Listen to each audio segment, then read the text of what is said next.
Lui, c'est Dr. Chris. Et lui, Dr. Xand. Oui, on est jumeaux. Vous savez que votre corps est extraordinaire? Vous allez le découvrir avec nous. Nous allons vous révéler les rouages de votre organisme.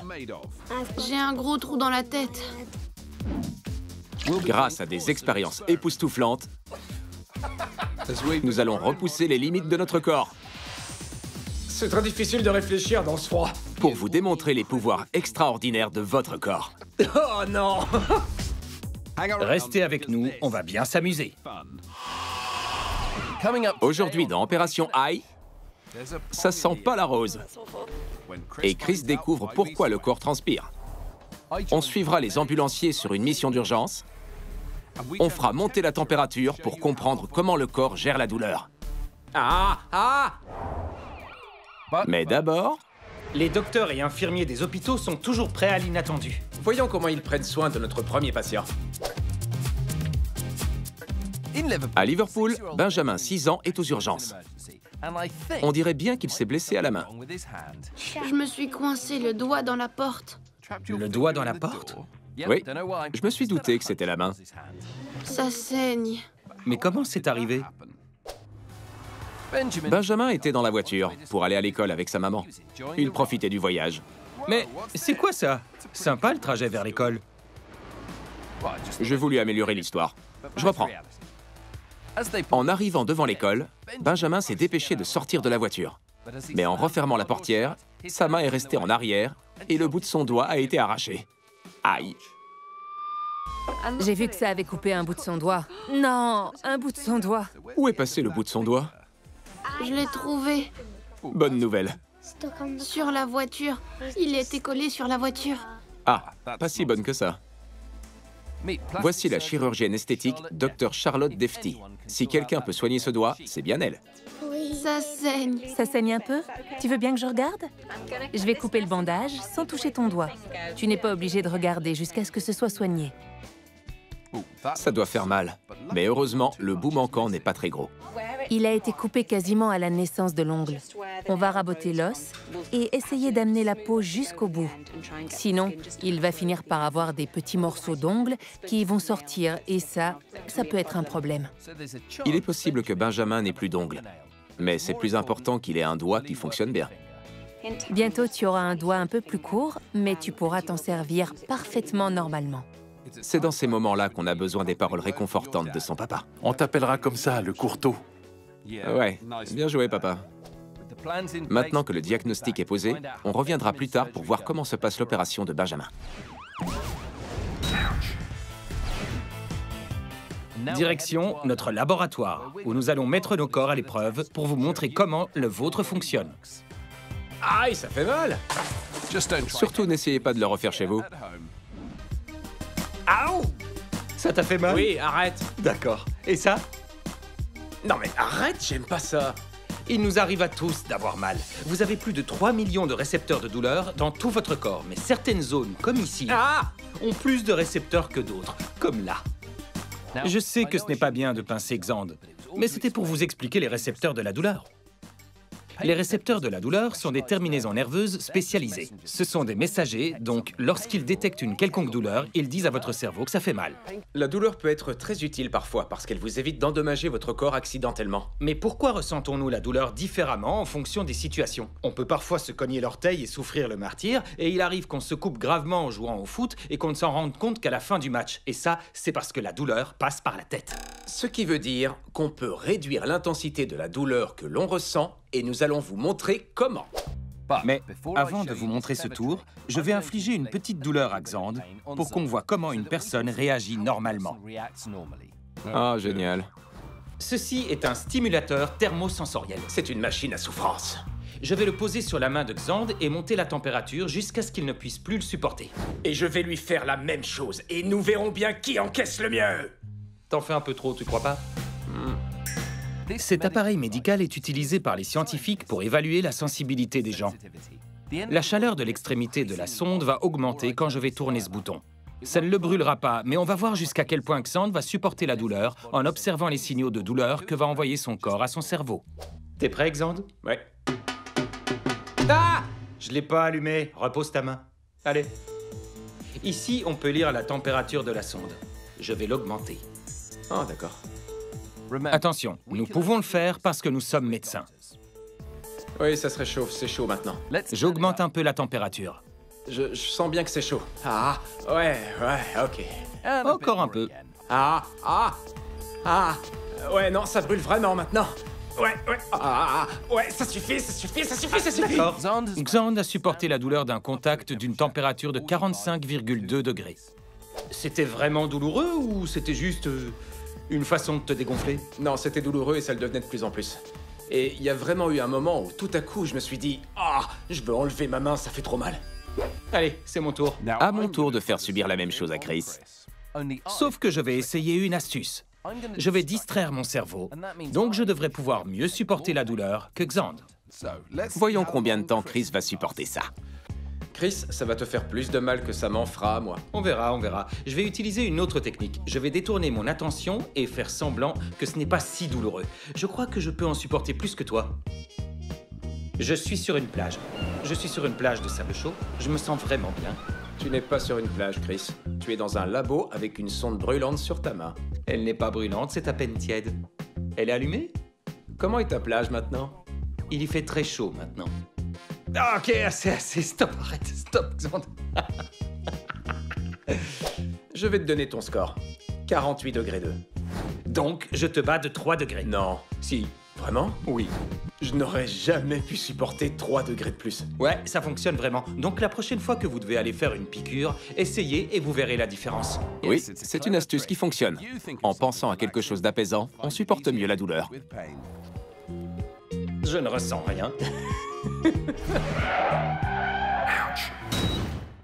Il n'y a pas que les personnels des hôpitaux qui se tiennent prêts pour l'inattendu. Où que vous soyez, si vous avez un accident, il y aura une équipe médicale prête à vous aider. Nous embarquons avec les services d'urgence britanniques qui vont nous conduire dans le feu de l'action pour sauver des vies. C'est au tour de Chris d'aller sur le terrain. Ce véhicule rapide d'intervention appartient au service d'ambulance de West Midlands et il est prévu pour emmener un ambulancier sur les lieux d'une urgence en quelques minutes. En service avec moi, voici l'ambulancier Ben White. Et le premier appel ne se fait pas attendre. Nous nous rendons chez une dame de 84 ans qui est tombée et qui a appuyé sur son bouton d'assistance. C'est un bouton sur lequel elle peut appuyer pour appeler à l'aide. Pour le moment, nous n'avons aucune idée de ce que nous allons découvrir. Nous ne savons pas pourquoi elle a pressé le bouton. James a sa caméra et j'ai la mienne pour pouvoir vous emmener au cœur de l'action. Nous n'avons aucune idée de la gravité de la situation, mais Ben arrive sur les lieux rapidement, en 2 minutes et demie. Il est vital d'arriver sur place aussi vite que possible. Le patient pourrait être gravement blessé. Bonjour madame, c'est les secours. En entrant, on trouve Lottie qui est tombée par terre. Racontez-moi. Je suis allée jusqu'à la chaise, mais je l'ai ratée et je suis tombée. C'était une vraie chute? Vous n'avez pas fait de malaise avant? Non, non, non. D'accord. Ben va maintenant examiner Lottie pour s'assurer qu'elle n'ait pas de lésions graves. Vous avez mal, là? Non plus. Vous avez mal au dos? Non. Des douleurs dans les hanches, peut-être? Non. On vous relève? Oui. On va vous soulever et vous installer dans votre fauteuil. Quand vous tombez, vous vous relevez facilement. Mais en vieillissant, les muscles s'affaiblissent et il est plus difficile de se déplacer. Comment vous vous sentez? Je me sens bien. Pas de vertige? Non. Ben va l'ausculter afin de s'assurer que la seule chose à faire, c'est de la remettre dans son fauteuil et qu'elle soit en bonne santé. D'après ce que je vois, tout va bien. Votre tension est bonne. Vous n'êtes pas blessé visiblement. On a examiné Lottie et tout a l'air normal. Elle a des aides à domicile qui passent 4 fois par jour et dispose d'un médaillon d'alarme. Donc, si elle ne se sent pas bien ou si elle a un problème, on reviendra. C'est une bonne nouvelle pour Lottie, mais elle se fait rouspéter par son amie Anne. Elle me gronde. Je te gronde parce que t'aurais pas dû te lever de ta chaise. On n'est jamais trop âgé pour se faire gronder.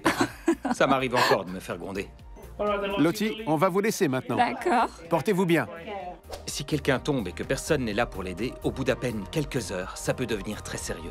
Heureusement, Lottie a un bouton autour de son cou, ce qui nous a permis d'être là en quelques minutes. Ben l'a assise dans son fauteuil et maintenant elle sourit. C'est une bonne résolution. Grâce aux ambulanciers comme Ben, qui se rendent rapidement sur les lieux, des professionnels de santé arrivent à votre secours en quelques minutes. À suivre, je mets des talons hauts au nom de la recherche médicale et Chris tombe la blouse pour comprendre pourquoi on transpire. Et on vous fait découvrir comment bluffer vos copains grâce à un nouveau tour étonnant. Waouh, c'est extraordinaire, comme ce qui va suivre. Dans cette pièce sombre, regardez cet homme. Ce n'est pas un homme ordinaire. Alors qu'a-t-il de spécial? Ses cheveux rouges? Non, Chris. Les lunettes de soleil? Non, Chris. Alors l'épée? Tu y es presque. En fait, cet homme possède un corps extraordinaire. Voici Garrett le puissant. C'est un avaleur de sabre.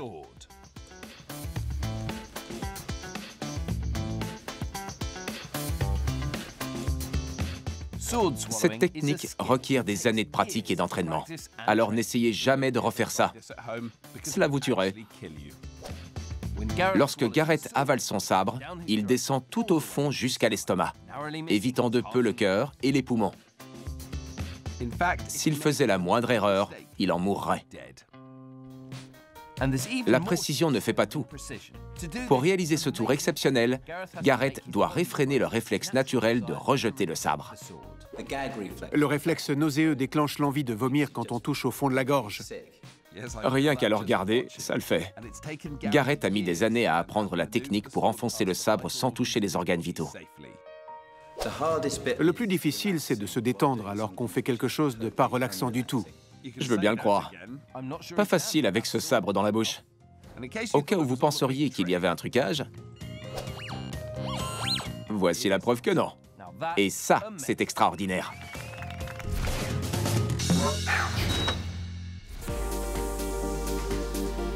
C'est pas extraordinaire, Xand. Retournons aux urgences pour savoir comment va notre patient. Benjamin, 6 ans, est à l'hôpital avec ses 10 doigts, mais seulement 9 bouts des doigts. Il se dépêchait de sortir de la voiture quand il a accidentellement refermé la portière sur sa main, arrachant le bout d'un de ses doigts. Après avoir été examiné par le docteur Charlotte Defty, Benjamin est préparé et l'équipe de chirurgie se prépare pour l'intervention. Pour commencer, Benjamin subit une anesthésie générale pour l'endormir complètement. Personne n'a réussi à compter jusqu'à 20. Tu veux essayer pour voir? 1, 2, 3...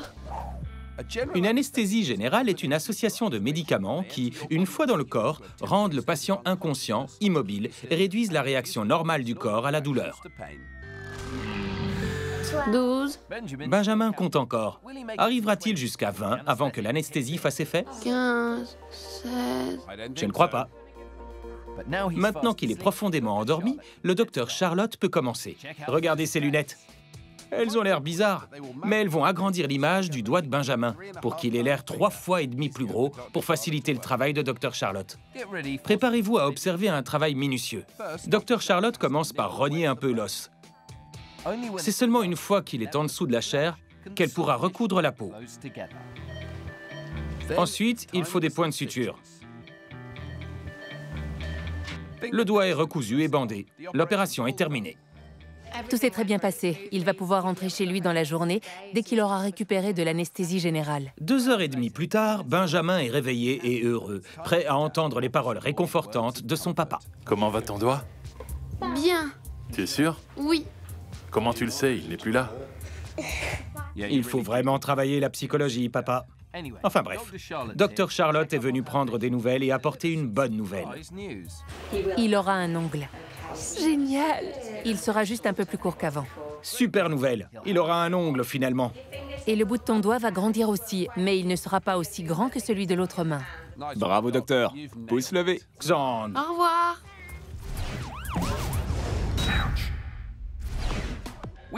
Nous avons plein de tours incroyables à vous montrer. Voici comment embrouiller le cerveau de vos copains en utilisant juste de l'eau. Pour cette expérience, Xand, j'ai besoin d'un bol d'eau glacée. Et maintenant, je vais te demander de me passer un bol d'eau tiède. Et enfin, un bol plein d'eau chaude. De l'eau chaude du robinet, pas d'une bouilloire. Je vais mettre cette main dans l'eau glacée et cette main dans l'eau chaude. Je vais les y laisser pendant 1 minute.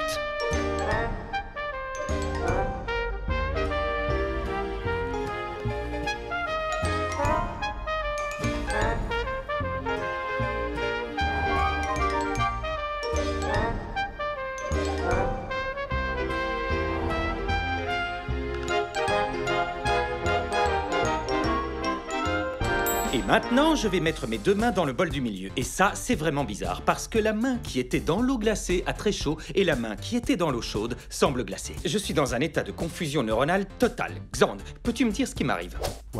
Pour la main qui était dans l'eau froide, les terminaisons nerveuses sensibles au chaud de la peau de Chris sont devenues plus actives, et celles sensibles au froid étaient en sommeil. Ceci a embrouillé le cerveau qui a pensé que sa main froide était chaude. Pour la main qui était dans l'eau chaude, c'est l'inverse. Les terminaisons nerveuses sensibles au froid étaient plus actives et celles sensibles au chaud étaient en sommeil. Mon cerveau a cru que ma main était froide. Essayez de le faire à vos amis pour embrouiller leur cerveau.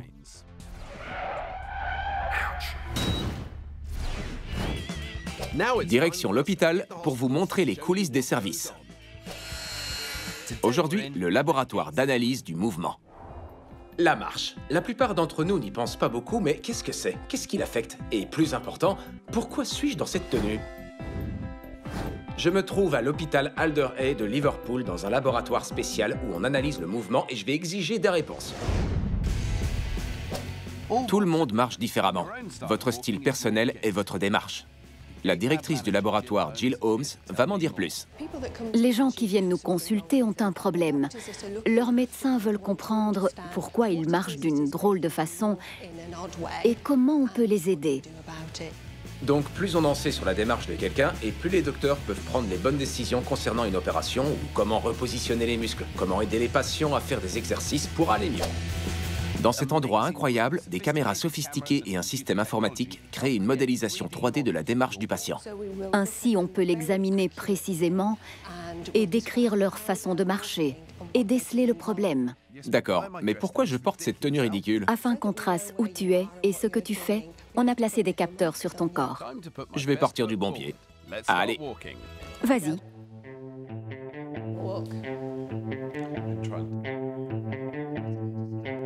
Ça y est, j'ai fait mon bout de marche. Je vais pouvoir voir mon modèle 3D et en savoir plus. Tu as une démarche normale et efficace. Est-ce que j'ai une démarche cool, comme celle d'une star de cinéma ou un danseur, par exemple? C'est une démarche ordinaire. Une démarche ordinaire? Ma démarche pieds nus est normale, mais la plupart du temps, on porte des chaussures. Est-ce qu'il y a des chaussures qui ne sont pas bonnes pour nous? Oui, certaines chaussures sont mauvaises. Des chaussures trop petites ou certaines femmes portent des talons trop hauts. Essaye-les. Il n'y a pas d'autres coloris? Si Chris me voyait maintenant. Jill veut me montrer comment les chaussures peuvent influer sur les muscles et les articulations. J'y arrive. Je crois que je commence à prendre confiance. Je les ai impressionnés. Mais je découvre vite qu'il est très difficile de marcher vite.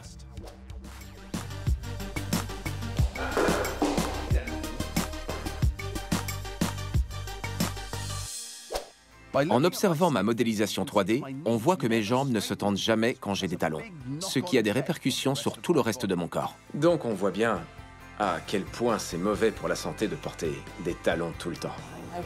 Cela engendrerait des problèmes de pieds et à terme des problèmes aux genoux, aux hanches et au dos. En fait, tous les styles de chaussures ont un effet sur le corps, et peu importe ce qu'on porte, il est primordial que les chaussures soient à votre taille. Je sais que ma démarche est normale. Nous avons constaté à quel point les chaussures affectent notre démarche. Mais le plus décevant, c'est que mon ambition de devenir mannequin sur les podiums a été réduite à néant. Merci, Jill. Quelle quantité de transpiration un adulte produit-il en une année? Est-ce A, assez pour remplir un pistolet à eau? B, assez pour remplir un seau? Ou C, assez pour remplir une voiture familiale? La bonne réponse est la C, assez pour remplir une voiture familiale. 1264 litres pour être précis. Oh, c'est une affaire pour l'enquête. Aïe. Oh. Vos pieds possèdent plus de 250 000 glandes sudoripares. La sueur est composée de sel et d'eau, mais quand on la mélange avec les bactéries normalement inoffensives qui vivent sous mes pieds, ainsi que l'humidité chaude de mes chaussettes, on assiste à un festin. Et ce que vous sentez, ce sont les déchets relâchés par les bactéries. Oh. Nous voici à l'université de Loughborough, l'endroit idéal pour étudier tout ce qui est plein de sueur. On va comprendre pourquoi on transpire et d'où on transpire le plus. Grâce à des équipements high-tech et ce vêtement spécial, on va recueillir la transpiration de Chris. Je vais maintenant courir sur ce tapis de course dans cette pièce qui est gardée à 50 degrés Celsius. Et je vous garantis que c'est vraiment très chaud. Si votre bain était aussi chaud, vous vous brûleriez. C'est parti!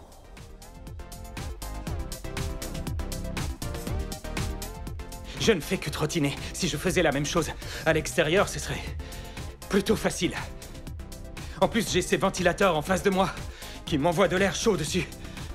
Le fait de courir dans une pièce dont la température monte à 50 degrés fait grimper de façon impressionnante la température du corps de Chris. Si elle s'élevait jusqu'à la température de la pièce, il mourrait certainement. J'ai donc besoin de perdre de la chaleur et c'est très dur d'abaisser sa température quand l'air autour de soi est plus chaud qu'il ne le faudrait. Alors le seul moyen de le faire, c'est en transpirant. La transpiration sert à évacuer l'énergie de la chaleur pour nous permettre de nous rafraîchir quand on a trop chaud. Mais ça ne fonctionne pas très bien quand on porte un sac poubelle qui empêche la sueur de s'évaporer. C'est vrai, mais c'est trop tôt pour t'arrêter. La transpiration que produit Chris n'est pas uniquement constituée de sel. On y trouve d'autres éléments louches. En fait, la sueur est un peu comme le pipi. Ça ressemble à l'urine. Alors ne l'oubliez pas. La prochaine fois que vous vous passerez la langue sur la lèvre. C'est dégueu. On va avoir assez de transpiration là. C'est bon, Chris, on arrête. Voici le professeur George Avnit, un expert en transpiration. C'est un métier malodorant, mais il faut bien que quelqu'un le fasse. Il va peser les compresses du vêtement et des chaussures de Chris pour découvrir quelle quantité de transpiration il a produit et d'où il a le plus transpiré. On vient juste de me peser et je fais 1 kilo de moins maintenant qu'avant le début de l'exercice. Et ça, c'est l'équivalent de ce que j'ai transpiré. Ce qui fait beaucoup en une demi-heure, pas vrai? C'est beaucoup. Normalement, un athlète de haut niveau monte jusqu'à 3 ou 4 litres. Et toi, tu as fait un peu plus d'1 litre en 30 ou 40 minutes. C'est une belle performance. Je suis un peu vexé. Je pensais être un athlète de haut niveau. Tu peux rêver, Chris. Découvrons maintenant d'où tu as le plus transpiré. Si on compare les différentes données collectées, on découvre que tu as beaucoup transpiré du dos, le long de la colonne, plutôt que devant. Ah bon? D'accord. C'est en général ce qu'on découvre quand on analyse les gens. Tu as le plus transpiré du front, comme presque tout le monde. Souvent, c'est le double du reste du corps, et le dos en deuxième. Et pour mes pieds? C'est surprenant, mais on transpire moins des pieds qu'on imagine. Souvent, on porte des chaussures et ça emprisonne la transpiration. C'est pour ça qu'on pense qu'on transpire beaucoup des pieds. Mais quand on prend les mesures, la transpiration des pieds représente 1/5 de la totalité du corps. On a appris que ce n'est pas des pieds que Chris transpire le plus. Mais est-ce de là qu'il sent le plus? On va voir ça. En courant dans la salle chauffée, j'ai beaucoup transpiré. Mais qu'est-ce qui sent le plus mauvais? Les compresses sur mon corps ou mes pieds? Il va falloir trouver quelqu'un qui accepte de sentir ça d'abord. Non, merci. Non? Vous êtes sûr? Ouais. Renifler mes baskets? Non? D'abord, la transpiration de son corps. Vous en dites quoi? Ça sent pas très bon. C'est pas une super odeur. Ok, et maintenant une basket. Oh, c'est horrible, c'est dégoûtant. Oh ouais, c'est terrible. Oh, Burke. Je crois qu'on a un gagnant odorant. Mes pieds sont de loin les plus odorants et ce n'est pas une surprise. Ça, c'est les baskets de Xander. C'est toi qui les avais? Même si nos pieds transpirent moins que d'autres parties du corps, ils sont les plus malodorants. C'est parce qu'on les enferme dans des chaussures tous les jours. Mais sans la transpiration, le corps serait incapable de réguler sa température et on ne pourrait pas survivre. Chaque année, au Royaume-Uni, 5 millions de personnes doivent se rendre au service des urgences d'un hôpital. Et parfois, certains cas sont plus insolites que d'autres. Allons voir notre prochain patient. À Liverpool, Kyle, 14 ans, est arrivé aux urgences en raison d'une main douloureuse et enflée parce qu'il est rentré dans un mur. Le lendemain matin, elle était hyper enflée et ça faisait mal. Attends, c'est quoi l'histoire du mur? Kyle était en cours d'espagnol pendant une évaluation orale. La prof lui posait plein de questions. ¿Cómo te llamas? ¿Dónde vives? Les questions s'enchaînaient. Joli, le lézard. ¿Qué quieres comer? ¿A qué hora sale el próximo tren? Oh oh, mais il a oublié tout ce qu'il avait appris. Vexé et en colère, il est sorti en courant de la classe. C'est là que le mur, tout à coup, et alors qu'on ne lui avait rien demandé, a frappé brutalement la main de Kyle. Bon, Kyle a cogné le mur avec la main. Aïe. C'était pas malin. Si estupido. Mais sa main doit être douloureuse. J'avais piscine en cours de sport. Et rien que de toucher l'eau, ça me faisait mal. Il vaut mieux te faire examiner alors. Mais faudra avouer à Sir Joe ce que tu as fait, amigo. J'avais un contrôle d'espagnol et je l'ai raté. Alors je me suis énervé tout seul et j'ai tapé dans le mur. Je vois que c'est gonflé, là. Tu vas aller passer des radios et on agira en fonction. La radiologie, alors. J'ai l'impression que c'est plus grave qu'une simple foulure. En attendant les clichés, vas-y, Kyle, on va faire de l'espagnol. Comment tu dis, je me suis fait mal à la main? Et comme le mur tremble de peur qu'il se trompe... Mi mano es malo. C'est bon, on se détend, les murs. Il a réussi. Voici Dr Bimal Mehta. Il a examiné les radios de Kyle pour comprendre pourquoi il a mal. Regardez là, c'est bien droit et régulier. Mais là, on voit comme une bosse. Oui, cette bosse n'a l'air de rien, mais c'est en fait une fracture très douloureuse. Ça va mettre Kyle au pied du mur. On s'en doutait, les murs sont plus solides que les os. Le mur a gagné, tes os ont cassé. On appelle ça la fracture du boxeur. La fracture du boxeur, c'est l'une des blessures les plus fréquentes de la main, ce qui arrive quand un point fermé cogne quelque chose de solide, comme un mur. Elles sont extrêmement douloureuses. La prochaine fois que tu t'énerves, pense plutôt à réfléchir un peu. Ce n'est pas une fracture très grave, mais ça va être douloureux encore pendant 2 ou 3 semaines. Heureusement pour Kyle, il ne va pas avoir un gros plâtre. Ça va? Il doit rester propre et sec. Les doigts sont maintenus serrés entre eux et il peut déjà rentrer chez lui. Adios, amigo!